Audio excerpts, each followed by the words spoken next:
Hello and welcome to another edition of Real Talk. Well, we've seen yet again another interest rate cut, and the Reserve Bank of Australia actually came out this week and said publicly we don't actually know how low the interest rates will go. So I did some research and I found that there's 5 countries around the world now, the big players, that are actually into negative interest rates. And I never thought I'd even hear someone mention that or refer to it for Australians, but I guess when you've got some of the bigger economies like Germany, Japan, in negative interest rates, anything's possible.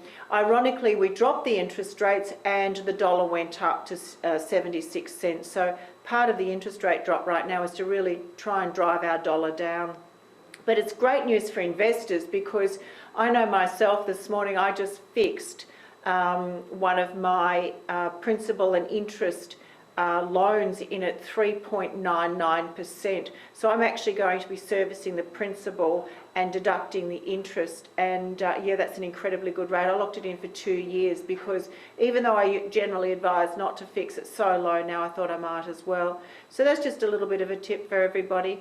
The medium house price is out of control as we keep reporting. I did some figures this morning on South Yarra versus Carlton. They're both sitting sweet at $1.6 million medium, which is really interesting. The unit price in South Yarra is $575,000 at the moment, which is just a little bit of growth there.